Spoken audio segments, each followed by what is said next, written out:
राष्ट्रवादीकडून अण्णा बनसोडे हे जर उमेदवार असतील तर ही सीट नक्कीच धोक्यात आहे. त्याच्यामुळे राष्ट्रवादीने उमेदवार बदलावा किंवा ती सीट ही आम्ही शिवसेनेला द्यावी. माझ्याही संपर्कात नाही.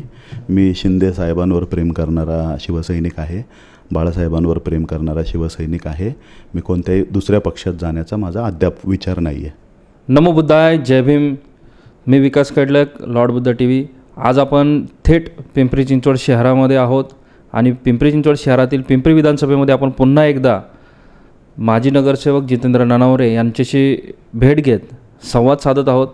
तेही पिंपरी विधानसभा लढण्यास इच्छुक आहेत. शिवसेना शिंदे गटाकडून ते इच्छुक आहेत. सध्याचं वातावरण आपण पाहिलं, मागील काही कालावधीमध्ये पाहिलं तर शिवसेनेचं वातावरण एकंदरीत मोठ्या प्रमाणात शिवसेना वर्सेस शिवसेना जरी असले तरी शिवसेनेचं वातावरण जे आहे ते मोठ्या प्रमाणात तयार होताना आपल्याला दिसते. आणि असाच एक नवा आणि उमदा चेहरा ह्या पिंपरी विधानसभेमध्ये निवडणूक लढण्यासाठी इच्छुक आहे. थेट आपण त्यांच्याशी चर्चा करूयात, जाणून घेऊयात ते पिंपरी विधानसभेकडे कशा पद्धतीने पाहतात आणि का त्यांना चिंचोली विधानसभा लढायची आहे. जय भीम भाऊ. जय भीम. तुम्ही पिंपरी विधानसभा निवडणूक लढण्यास इच्छुक आहात असं समजलं. थेट आम्ही तुमच्याशी संवाद साधतो आहे. काय नक्की प्रकार आहे की तुम्ही पिंपरी चिंचवड विधानसभा लढण्यासाठी का एकदम असं अचानकपणे तयारीला सुरुवात केली आणि पिंपरी विधानसभेकडे तुम्ही कशा पद्धतीने पाहताय? नमस्कार. सर्वप्रथम लॉर्ड बुद्धा टी व्हीच्या सर्व प्रेक्षकांना माझा सप्रेम जय भीम, तसेच नमो बुद्धाय. या ठिकाणी लॉर्ड बुद्धा चॅनलच्या वतीने पिंपरी विधानसभेसाठी मी इच्छुक आहे म्हणून तुम्ही माझा इंटरव्ह्यू घेताय, त्याबद्दल मी तुमचे आभार व्यक्त करतो. या ठिकाणी गेल्या जवळजवळ 2007 सालापासून म्हणजे वयाच्या 22व्या वर्षी मी महापालिकेत नगरसदस्य म्हणून काम केलेलं आहे आणि सलग 10 वर्ष महापालिकेचा लोकप्रतिनिधी म्हणून देखील काम केलेलं आहे. क्रीडा समितीचा सभापती होतो आणि 2009पासून जेव्हापासून हा मतदारसंघ पिंपरी विधानसभा अस्तित्वात आला तेव्हापासून माझी सुप्त इच्छा होती. मागील वेळी देखील 2019ला मी प्रयत्न केले होते शिवसेनेच्या वतीने, पण त्यावेळेस मला वरिष्ठांनी सांगितलं की तुम्ही थांबा, अजून तुमचं काही वय गेलेलं नाही आहे. पण आत्ता या क्षणी मला असं दिसतं आहे की येथील लोकप्रतिनिधींनी व्यवस्थित काम केलेलं नाही आहे आणि जे प्रतिनिधी होते त्यांनी म्हणावं तसा या पिंपरी विधानसभेचा विकास केलेला नाही आहे. आणि पिंपरी विधानसभेच्या जनतेतला आता एक युवा आमदार पाहिजे, तरुण आमदार पाहिजे, जो सभागृहात बोलू शकतो, जो सभागृहात आपल्या पिंपरी विधानसभेचे प्रश्न मांडू शकतो. त्या सर्व गुण माझ्यामध्ये आहेत. त्यामुळे मला असं वाटतं की पिंपरी विधानसभेची जनता त्यांच्या न्यायालयात मला न्याय देईल यावेळेस. त्याच्यामुळे मला विधानसभा लढवण्याची तीव्र इच्छा आहे. ही विधानसभा जी आहे ती आपल्या मावळ लोकसभेत येते आणि सध्याचे मावळ लोकसभेचे जे खासदार आहेत हे शिंदे गटाचे आहेत. ह्यांचा फायदा तुम्हाला कशा पद्धतीने होईल? तुम्ही पाहिलंच असेल की श्रीरंगप्पा बारणे हे महासंसदरत्न खासदार, त्यांना अनेक पुरस्कार मिळालेले आणि त्याच्यानंतर त्यांनी महापालिकेत सभागृहात देखील काम केलेलं आहे. त्याच्यानंतर त्यांना आता सलग 3ऱ्यांदा ते खासदार म्हणून निवडून आलेले आहेत.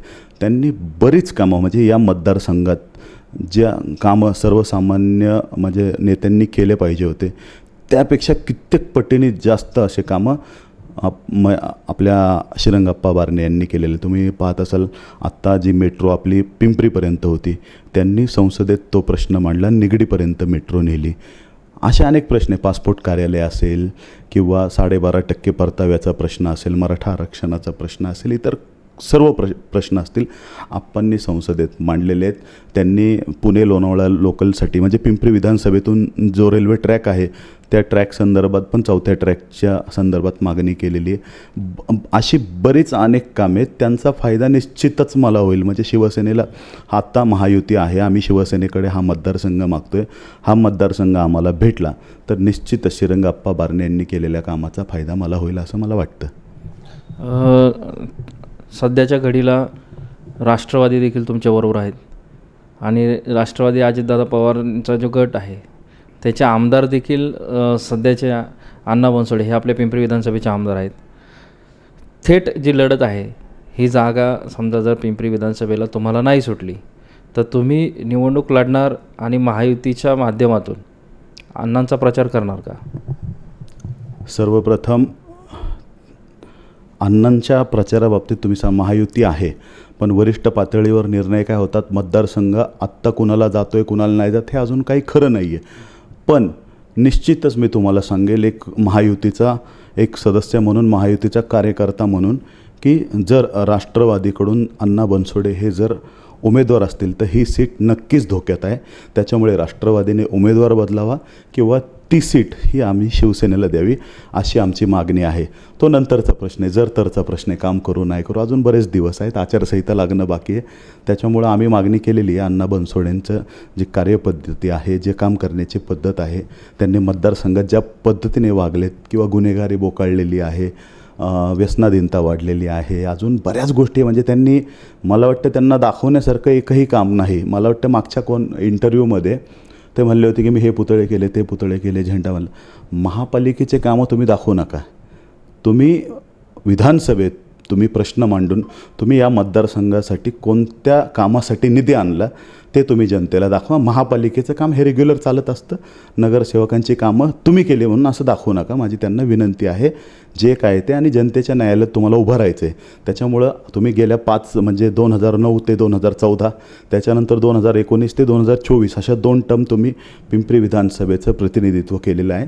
त्या काळात तुम्ही मतदारसंघासाठी विधानसभेतून काय काम आणलं, तुम्ही मतदारसंघाचे कोणते प्रश्न विधानसभेत मांडले, हे प्रश्न तुम्ही जनतेला आत्ता सांगितलं पाहिजे. तीच आमची मागणी. मुळात तो प्रकार असा आहे की त्यांनी काहीच काम केलेलं नाही, ते निष्क्रिय आहेत.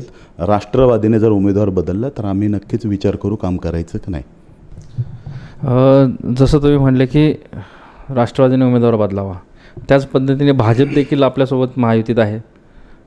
त्यांचं देखील उमेदवार रिंगणामध्ये उतरण्याच्या तयारीत आहेत. थेट त्याबद्दल RPI देखील आहे. आज 4 पक्षांची महायुती असल्याने 4 पक्षामध्ये जागा कोणाला सुटते हे अजून निश्चित नाही. मात्र जर समजा ती जागा नाही सुटली तर पिंपरी विधानसभेमध्ये, जसं तुम्ही नगरसेवकाच्या कारकिर्दीमध्ये तुम्ही काही वातावरण जे पाहिले, त्याच्यामुळे एकंदरीत लोकांची जनभावना आहे की चिंचवडने अपक्ष आमदार पाहिला आहे, भोसरीने अपक्ष आमदार पाहिला आहे. पिंपरी तुमच्या माध्यमातून अपक्ष आमदार पाहिल का? पिंपरीच्या आत्ता जी परिस्थिती आहे, उमेदवारी मिळेल नाही मिळेल आत्ता आपल्याला सांगताच येणार नाही. पण तुम्ही म्हणताय ते निश्चितच आहे की भोसरीने अपक्ष आमदार पाहिला, चिंचवडने अपक्ष आमदार पाहिला. मागची 20 वर्षाची पिंपरी विधानसभेतली म्हणजे 15 वर्षाची विधानसभेतली कारकीर्द पाहता नक्कीच पिंपरीची जनता असा नक्कीच विचार करत असेल की यावेळेस आपण अपक्ष आमदाराला संधी देऊन पाहू. तर त्यावेळेस मी नक्कीच विचार करेल अपक्ष लढायचं की नाही. आत्ता मी तुम्हाला थेट सांगू शकत नाही. कार्यकर्ते काय म्हणतात, माझ्या पाठीमागे असलेली जनता काय म्हणते, माझे नेते काय म्हणतात, त्यावर बऱ्याच गोष्टी अवलंबून आहेत. म्हणजे तुम्ही निवडणूक लढण्यावर ठाम नाही आहेत, तयारी फक्त पक्षातून आहे? मी निवडणूक लढणारच आहे, ठाम आहे लढवण्यावर. फक्त मी वाट पाहतो आहे की हा मतदारसंघ महायुतीमध्ये, आता वरिष्ठ पातळीवर बोलणं चाललेली आहे की ज्या ठिकाणी सिटिंग आमदार आहे त्यांना संधी देऊ म्हणून.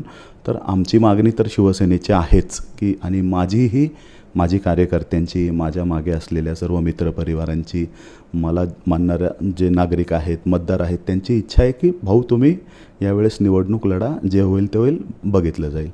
जर समजा महायुतीतून जागा नाही मिळाली तर महाविकास आघाडीतून काही प्रयत्न केले जाणार का? कोणाच्या संपर्कात आहात का?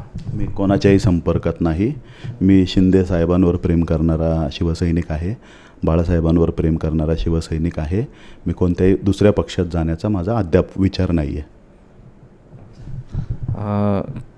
काय सांगाल की सध्या पिंपरी विधानसभेमध्ये झोपडपट्टी जास्त आहेत, त्याच पद्धतीने त्यांचा जर विकास पाहिला आपण तर गेल्या 15 वर्षामध्ये पाहिजे तसा विकास दिसत नाही आहे. शिक्षणापासून बेरोजगारीपासून अनेक प्रश्न आहेत. तुम्ही आमदार ज्यावेळेस व्हाल किंवा तुमच्या आमदारकीच्या विजनमध्ये ह्या गोष्टीसाठी कसं प्रयोजन असेल? मुळात पिंपरी विधानसभेमध्ये आपण पाहिलं असेल की 51% भाग हा झोपडपट्टी आहे पूर्ण. म्हणजे जवळजवळ 41 ते 42 झोपड्या या विधानसभा मतदारसंघात आहेत. 15 वर्षाच्या कार्यकाळात या विधानसभेने 2 आमदार पाहिले, पण त्या दोनही आमदारांनी पिंपरी विधानसभेतल्या झोपडपट्ट्यांसाठी काहीच केलं नाही. म्हणजे दलित वस्ती पुनर्विकास असेल, गलिच्छ वस्ती निर्मूलन असेल, यासारखे कोणतेही प्रकल्प राबवले नाही. मुळात या ठिकाणी जो निधी येतो तो महापालिकेचा निधी येतो. पेविंग ब्लॉक, गटर, पाईपलाईन आणि इलेक्ट्रिक या कामाव्यतिरिक्त या ठिकाणी विकासात्मक म्हणजे ज्या दैनंदिन गरजा आहेत झोपडपट्टीतल्या नागरिकांच्या तेच बघितले जातात. पण त्यांना शिकवणारे म्हणजे त्यांना घडवणारे शाळा असतील, त्यांना घडवणारे काही शिबिरं असतील, नोकरीविषयक मार्गदर्शन शिबिरं असतील, या प्रकारचे कुठल्याही गोष्टी या ठिकाणी होत नाहीत.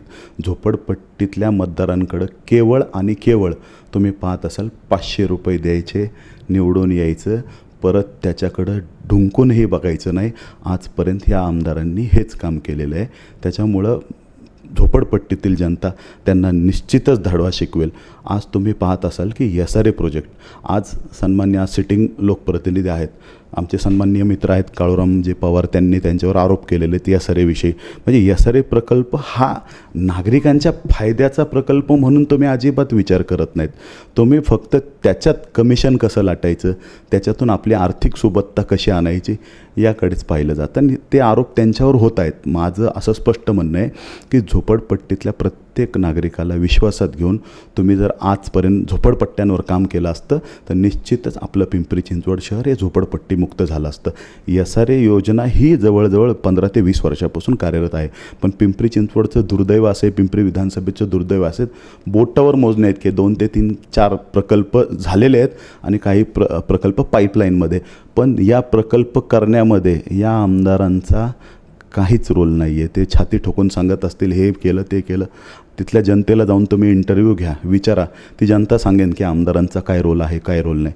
मुळात झोपडपट्ट्यां भागात केवळ आणि केवळ मी पूर्वी सांगितलं, आत्ताही सांगतो, केवळ आणि केवळ 500 रुपये वाटायची, मतं घ्यायची आणि त्यांना वाऱ्यावर सोडून द्यायचं, हीच भूमिका आत्तापर्यंतच्या आमदारांनी पिंपरी विधानसभेसाठी ठेवलेली आहे. तुमचं नियोजन कसं असेल जर तुम्हाला जनतेने साथ दिली आणि तुम्ही आमदार झालात, काय प्रयोजन असेल आणि कोणतं विजन घेऊन तुम्ही जनतेसमोर जाणार आहात? मी सगळ्यात महत्त्वाचं, मी झोपडपट्टी पुनर्वसन व्हावं या मागणीचं मी कार्यकर्ता आहे. मुळात आजपर्यंत तुम्ही पाहत आला असाल की झोपडपट्टी भागात तुम्हाला दिसत असेल की अस्वच्छ पाणी पुरवठा होतो, टॉयलेट ब्लॉकची व्यवस्था म्हणजे त्या ठिकाणी घरोघरी तुम्ही टॉयलेट बांधू शकत नाहीत, इतकी भयानक अवस्था आहे. आणि त्या ठिकाणी समतल जमिनी असल्यामुळे झोपडपट्टीत इलेक्ट्रिक असेल, लाईट असेल, गटारीचे पाणी असेल, ड्रेनेज असेल, यासारख्या गंभीर समस्या तुम्ही वारंवार पाहत असाल. त्याच्यावर किती काम करून त्या सुटणाऱ्या नाही आहेत. त्याच्यामुळे सर्वात पहिला मी लोकांना विश्वासात घेईल, त्यांची मागणी काय आहे त्या मागणीनुसार पुनर्वसन प्रकल्प मी त्यांच्या घरासमोर जाऊन करणार. माझ्या ऑफिसला बसणार नाही. सगळ्यात पहिलं मी झोपडपट्ट्यांमध्ये दारोदार फिरणार, त्यांच्या समस्या ऐकून घेणार, त्यांना समजून सांगून त्या झोपडपट्टीतला एकच पर्याय आहे झोपडपट्टीचा विकास करण्याचा, पुनर्विकास, जे SRAच्या माध्यमातून होऊ शकतो तो मी 100% करायचा प्रयत्न या ठिकाणी करणार आहे. जितेंद्र भाऊ, तुम्ही नगरसेवक देखील झालात आणि नगरसेवक तुम्ही जे झालात ते तुम्ही ज्या प्रभागात झालात त्या प्रभागातल्या झोपडपट्टीसाठी तुम्ही काम करताना भरपूर वेळा मी तुम्हाला पाहिलं आहे. एक जनता आता एक आमदार म्हणून तुमच्याकडे जर पाहणार आहे तर ह्या झोपडपट्टीमध्ये अनेक योजना ज्या यायला हवेत किंवा महाराष्ट्र शासनाचा निधी यायला हवा, असा कोणता निधी तुमच्या प्रभागामध्ये, वार्डामध्ये आलेला आहे असं तुम्हाला म्हणजे एकंदरीत सांगता येईल? सगळ्यात महत्त्वाचं तुम्हाला माहितीच असेल, मी या ठिकाणी 22व्या वर्षी महात्मा फुले नगर लांडेवाडी भागात मी नगरसदस्य म्हणून निवडून आलो. त्यावेळेस या ठिकाणी मी राहिल्यामुळे मला येथील अडचणी माहिती होत्या. तुम्हाला सांगू शकेल की सगळ्यात महत्त्वाचा ह्या ठिकाणी झोपडपट्टीतला जो गहन प्रश्न आहे ना तो आहे टॉयलेट ब्लॉकचा. या ठिकाणी श्रीकर परदेशी साहेब आयुक्त होते. त्यावेळेस मी या सभागृहात मागणी केली की माझ्या झोपडपट्टीमध्ये ड्रेनेज लाईन टाकण्यासाठी जागा आहे आणि तुम्ही लोकांना टॉयलेट ब्लॉक बांधायसाठी निधी द्या. कालांतराने नरेंद्र मोदीजींनी ते केलं आणि त्या माध्यमातून निधी आले.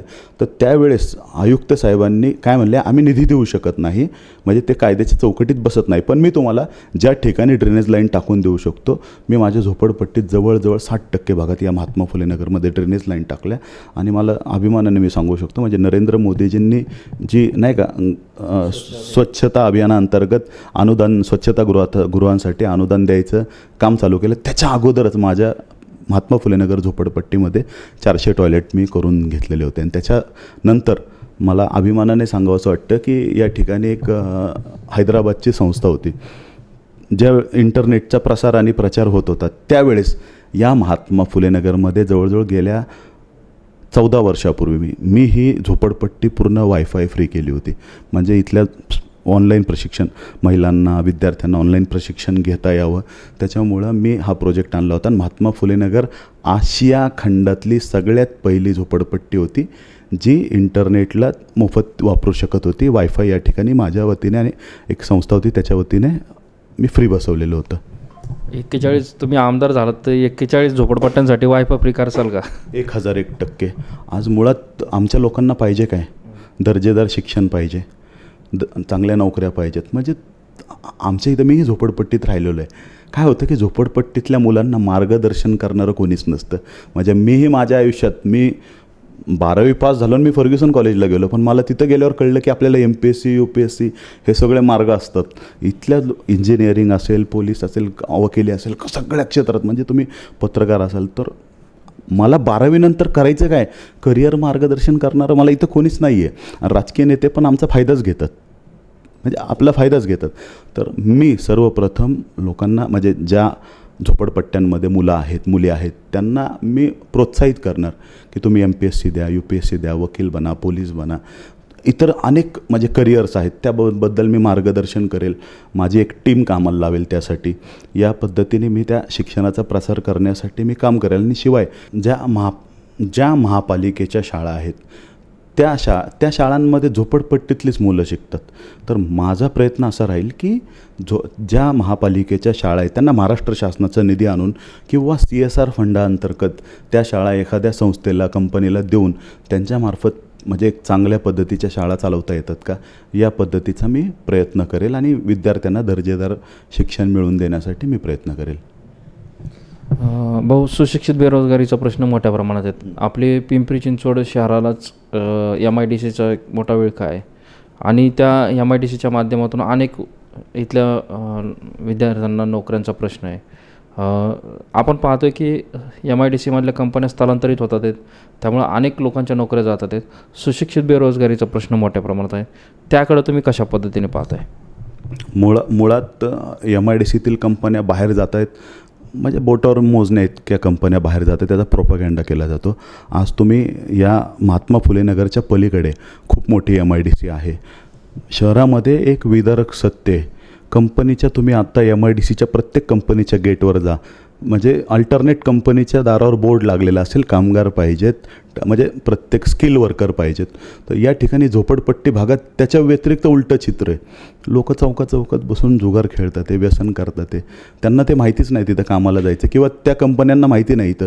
पण माझा मूळ मुद्दा जो असणार आहे तो समन्वयाचा प्रश्न असणार आहे. या ठिकाणी कंपन्या ज्या बाहेर जातात ते त्यांना थांबवता कसं येईल, विधानसभेमध्ये आवाज उठवून त्यांना सुविधा कशा देता येतील, त्याच्यानंतर त्याच कंपन्यांमध्ये झोपडपट्टीतल्या तरुणांना रोजगार कसा दिला जाईल, या माध्यमातून काम करेन. ज्या कंपन्यांना पॉलिटिकली इन्सिक्युअर फील होते ती सिक्युरिटी देण्याचा मी निश्चितच प्रयत्न करेल. आता तुम्ही महायुतीमध्ये आहात. महायुतीमध्ये भारतीय जनता पार्टी प्रमुख पार्टी आहे.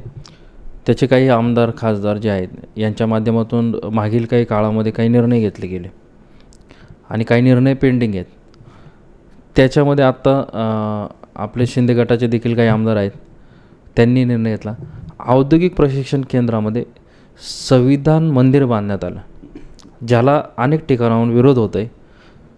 तुम्ही कशा पद्धतीने पाहताय? कारण संविधानाचं मंदिर जर झालं तर त्याच्यावरती लिहिलेला जो ढाचा आहे त्याच्याकडे बघण्याचा दृष्टिकोन एखाद्या मंदिरातल्या मूर्तीप्रमाणे बघितला जाईल. कालांतराने संविधानाची जी प्रस्ताविका आहे हिच्याकडे बघण्याचा उद्देश देखील लोकांचा बदल जाईल. काय तुम्ही कशा पद्धतीने पाहताय आणि कशा पद्धतीने तुम्ही अंतर्गत हा जो निर्णय आहे हा बदल करण्यासाठी प्रयत्न कराल? मुळात संविधानांची जी प्रस्ताविका आहे, संविधान मंदिर ही संकल्पना पूर्णतः चुकीची वाटते. तर म्हणजे तो संविधान जोपासण्याचा, संविधान हा उपासना करण्याचा विषय, तो श्रद्धेचा विषय नाही आहे. त्याच्यामुळे मी माझ्या पक्षाच्या वतीने याच्यासाठी निश्चितच प्रयत्न करेन की ती संकल्पना तुम्ही बदला.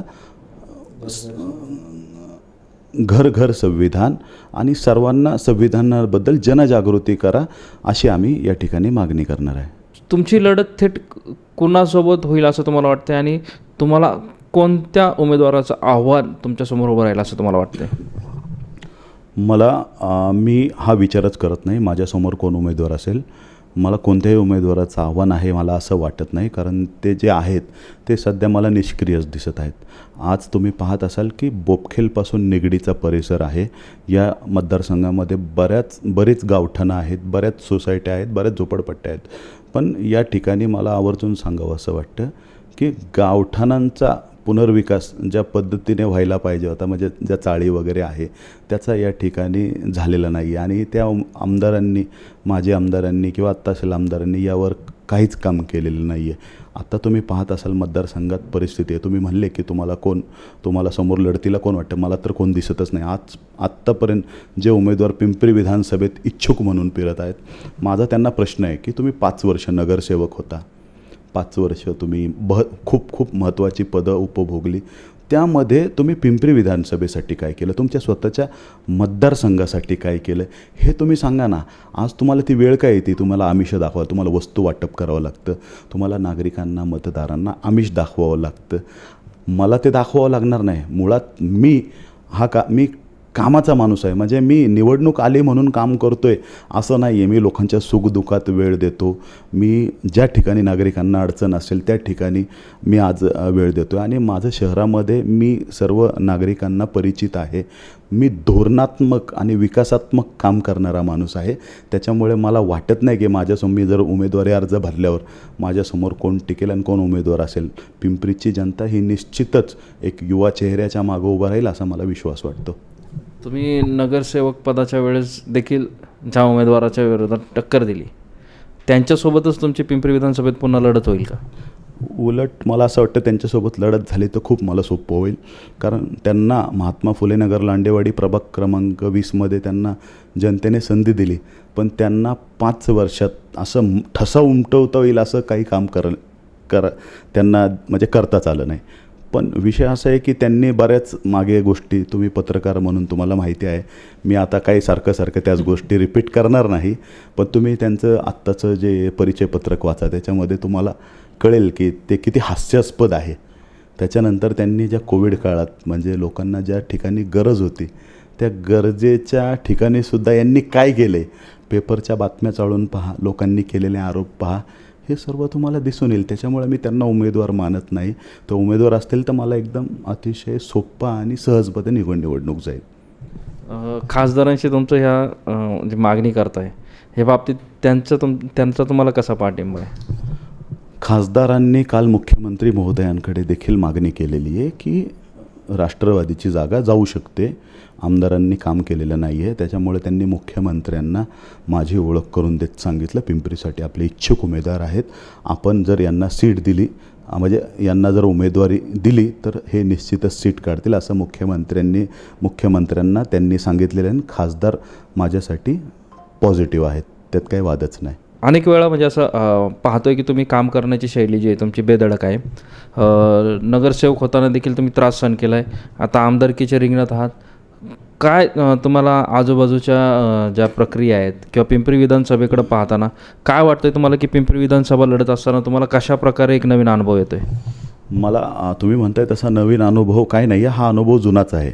ज्या धमक्या, जीवे मारण्याचा म्हणजे जी चर्चा काही लोक ज्यांच्याबद्दल मी बेधडकपणे बोलतो आहे ते लोक करत आहेत, तर हा प्रकार माझ्यासोबत वयाच्या 22व्या वर्षी ज्यावेळेस मी निवडून आलो त्यावेळेस झालेला आहे. मला जीवे मारण्याची सुपारी देखील दिली गेली होती. पण मायबाप जनतेचा आशीर्वाद असेल, आईवडिलांची पुण्याई असेल, कार्यकर्त्यांचं प्रेम असेल, त्याच्यातून मी वाचलो. आता मला तो अनुभव काही नवीन नाही आणि मला जीवाची पर्वा नाही आहे. जनतेच्या सेवेसाठी उतरलो आहे तर मला काही भीती वाटत नाही आहे. मला ज्या आज धमक्या येतात, मी बेधडकपणे ज्या पद्धतीने बोलतो आहे प्रस्थापितांविरोधात, तर मला धमक्या वगैरे येत आहेत. मी त्याला न घाबरणारा माणूस आहे. आत्ता मी भीतीही पिळून पिलेलो आहे. त्याच्यामुळे मला काही वाटत नाही. पण जनतेसाठी शेवटच्या श्वासापर्यंत मी काम करत राहील एवढंच मी तुम्हाला सांगतो.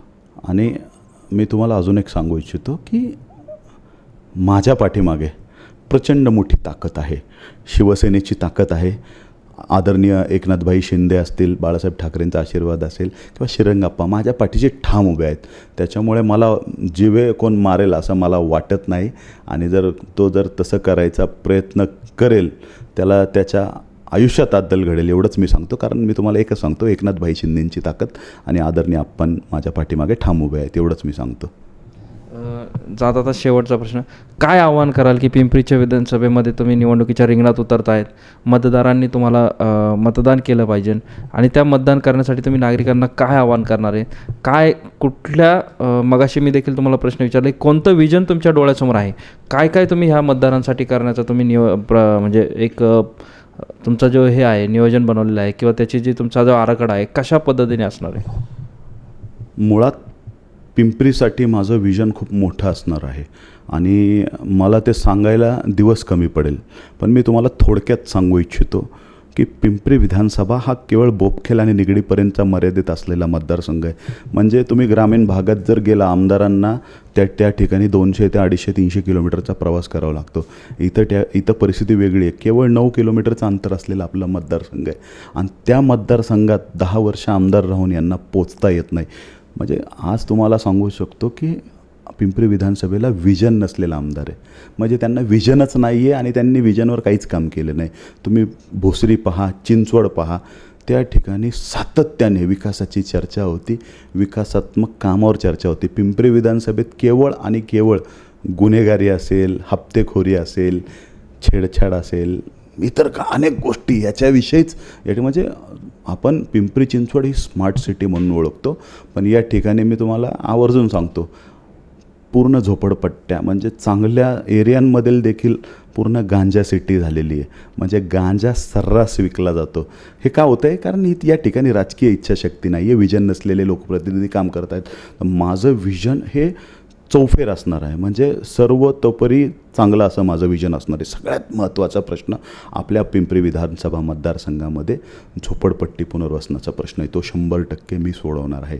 त्याच्यानंतर पिंपरी विधानसभेमध्ये ज्या पण महापालिकेच्या शाळा आहेत त्या शाळांमध्ये दर्जेदार शिक्षण देण्याचा माझा CSR फंड्स असतील किंवा महाराष्ट्र शासनाचा निधी असेल, महापालिकेचा निधी असेल, त्या माध्यमातून त्या शाळेचा पूर्णपणे एक कायापालट करण्याचा, दर्जेदार शिक्षण म्हणजे झोपडपट्टीतल्याच विद्यार्थ्यांना दर्जेदार शिक्षण देण्याचा माझा प्रयत्न असणार आहे. त्याच्यानंतर आहे नदी सुधार. म्हणजे पवना नदी आपल्या पिंपरी विधानसभेलगत आहे आणि तुम्ही परिस्थिती आज ती गटारगंगा झाली. मग पवनेमध्ये अक्षरशः म्हणजे तुम्ही नाक बांधून जवळून जात असाल तर अशी परिस्थिती. त्या शेजारील ज्या झोपड्या त्यामध्ये तुम्ही सातत्यानं पाणी येतं, तुम्ही पाहत असेल तर त्या नदी सुधार प्रकल्पावर काम करण्याची माझी इच्छा आहे. त्याच्यानंतर आज तुम्ही मेट्रो आपली निगडीपर्यंत गेली, पण तुम्ही एक अडचण पाहिली आहे का की मेट्रोला तुम्हाला गाडी म्हणजे तुम्ही स्टेशनवर जायला गाडी वापरता, ती गाडी वापरायला तुम्हाला जागा नाही आहे. म्हणजे पार्किंगचा मोठा प्रश्न आहे आज मेट्रो स्टेशनचा. तर त्या मेट्रो स्टेशनलगत पार्किंग कशा विकसित करता येतील यावर माझा भर असणार आहे. त्याच्यानंतर जो प्राधिकरणामध्ये रेड झोनचा मुद्दा आहे, त्या रेड झोनच्या मुद्द्यासाठीही मी काम करणार आहे. त्याच्यानंतर 24/7 जो पाणीपुरवठा या ठिकाणी आपल्या पिंपरी चिंचवडला होणार होता तो अद्याप झालेला नाही. भामासखेडचा पाणी असेल, पवना बंद जलवाहिनीचे, याबाबत मी 100% काम करणार आहे. या झोपडपट्टीतील पिंपरी विधानसभेतील तरुणांना रोजगार देण्यासाठी मी त्याच्यावर सातत्याने मेळावे घेण्याचं काम करणार आहे. हे माझं थोडक्यात असलेलं विजन आहे. आणि सर्वात महत्त्वाचा आणि जो जहाल प्रश्न आहे आपल्या विधानसभेतला पिंपरी मार्केटचा. म्हणजे पिंपरी चिंचवडमधलं प्रत्येक नागरिकाचं खरेदी करण्याचं प्रमुख ठिकाण हे पिंपरी आहे. पण तुम्ही पिंपरीची दुरावस्था पाहिली का? आज पिंपरीमध्ये गाड्या लावण्यासाठी जागा नाही आहे, रस्ते अरुंद झालेले आहेत, त्या ठिकाणी हॉकर्सचं प्रमाण खूप वाढलेलं आहे. हॉकर्समुळं त्या ठिकाणी वाहतूक कोंडी नित्य नियमाचीच झालेली आहे. त्याच्यामुळे आमचा सर्वसामान्य सिंधी असलेला तो माणूस आहे, म्हणजे ज्याचं घर आहे, त्याला त्या थोड्या अंतरावर जाण्यासाठी अर्धा तास 2 तास लागतो. वाहतुकीची शिस्त नाही आहे पिंपरी चिंचवड शहरामध्ये. व्यापाऱ्यांना म्हणजे व्यापाऱ्यांचे दुकानं फोडली जातात, त्यावर त्यांना हप्तेखोरी, दादागिरी, त्यानंतर प्रशासनाचा वेगळाच त्रास. या सगळ्या गोष्टीवर काम करण्यासाठी माझ्याकडं पिंपरीसाठी ब्लूप्रिंटचं काम चालू आहे. म्हणजे पिंपरीचा न भूतो न भविष्य असा विकास मी माझ्या कार्यकाळात करणार आहे. म्हणजे तुम्ही आज जर आपण पाहिलं की इतर म्हणजे सिंगापूर असेल, दुबई असेल किंवा क्वालालंपूर असेल, अनेक ठिकाणं आहेत जे म्हणजे एकदम कंजेस्टेड आहेत, पण त्या ठिकाणी विकास एकदम चांगला झालेला आहे. तर सिंधी बांधवांना विश्वासात घेऊन त्या ठिकाणच्या प्रमुख म्हणजे जे शॉपिंग सेंटर आहेत, आपण कायापालट करू शकतो ना. मुंबईत झाले, मोहम्मद अली रोड, हाजी अली मार्केट हे झालेत ना, विकसित झालेत. त्याच धर्तीवर आपण पुण्यात पिंपरीमध्ये विकास करून मोठे मॉल्स बनवून आपण सगळ्यांना एकत्र घेऊन ब्ल्यूप्रिंट विकासाची माझ्याकडे तयार आहे. रस्ते वगैरे सगळं तयार आहे. मी आत्ता तुम्हाला काही सांगणार नाही, पण ज्यावेळेस मला निवडणुकीला त्यांच्यासमोर जायचे त्यावेळेस मी त्यांना नक्की सांगेल. आणि मी तुम्हाला अजूनही एकदा सांगतो की पिंपरी मार्केटचा न भूतो न भविष्य असा विकास मी करणार. त्या ठिकाणी भाजी मंडई देखील आहे, भाजी मंडई, त्या ठिकाणी पार्किंग आहे. त्या सगळ्या गोष्टींचा मी सारासार विचार केलेला आहे. त्या ठिकाणच्या झोपडपट्ट्या आहेत त्याचाही विचार केलेला आहे. आणि माझी टीम त्याच्या एक ब्ल्यूप्रिंटवर काम करते. ती मी घेऊन पिंपरी विधानसभेतल्या नागरिकांसमोर, पिंपरी कॅम्पमधल्या नागरिकांसमोर मी जाणार आहे. भाऊ, जाता जाता पिंपरी विधानसभेच्या मतदारांना काय तुम्ही आव्हान करणार आहात आणि त्यांनी तुम्हाला मतदान करावं ह्यासाठी तुम्ही त्यांना काय सांगणार आहात? आणि त्याचबरोबर अजून एक लागून प्रश्न आहे की तुमच्या आजूबाजूला हितचिंतक जास्त आहेत, त्यांना देखील कानपिचक्या काय देणार आहात? मी पिंपरी विधानसभेच्या तमाम माझ्या मायबाप जनतेला आवाहन करतो की मी तुमच्याच घरातला एक सर्वसामान्य मुलगा आहे, तुमचा भाऊ आहे, तुमच्यासाठी काम करणारा एक कामाचा माणूस आहे. त्यामुळे मला पिंपरीच्या सर्वतोपरी विकासासाठी मायबाप जनतेने संधी द्यावी एवढंच मी तुम्हाला सांगू इच्छितो. त्याच्यानंतर जे इतर उमेदवार आहे की ते आपली श्रीमंती मिरवत फिरत आहेत, माझा त्यांना प्रश्न आहे की बुद्धी फक्त काय बंगल्यातल्याच लोकांना असते का? एकदा पिंपरी विधानसभेसाठी या झोपडपट्टीतल्या सच्चा आणि सर्वसामान्य कार्यकर्त्यांना पिंपरी विधानसभेतल्या जनतेने संधी देऊन बघावी. निश्चितच त्या संधीचं 100% सोनं करण्याचा प्रयत्न हा जितेंद्र ननावरेसारखा युवा कार्यकर्ता तुमच्यासाठी करेल एवढंच सांगतो. जय भीम, नमो बुद्धाय. या ठिकाणी माझे काही हितचिंतक आहेत, ते माझी माहिती काढायचा प्रयत्न करत आहेत आत्ता. म्हणजे माझ्या काही चुका आहेत का, काही चुकीचं काम केलेलं आहे का. पण मला त्यांना एवढंच सांगणं आहे की तुम्ही ज्या पद्धतीने माझी माहिती काढत आहात, माझी टीमसुद्धा तुमची माहिती काढत आहे. तुम्ही गाफील राहू नका. माझी टीम ही तुमच्या खूप सखोल गेलेली आहे, तुमच्याविषयी खूप माहिती गोळा केलेली. वेळ आल्यावरती नक्कीच प्रसिद्ध करेन आणि मी पिंपरी विधानसभेतील मायबाप जनतेसमोर ते नक्कीच दाखवून देईल की ही लोकं कशी आहेत आणि कशा पद्धतीने काम करतात आणि तुम्हाला आमिष दाखवायसाठी ही लोकं काय काय करू शकतात. याबद्दल निश्चितच मी पिंपरी विधानसभेच्या जनतेला मी न्याय मागणार आहे. त्याच्यामुळे पिंपरीची विधानसभेची जनता मला न्याय देईल एवढंच मला वाटतं. धन्यवाद. जय भीम, नमो बुद्धाय. आप देख रहे हैं लॉर्ड बुद्धा टीवी.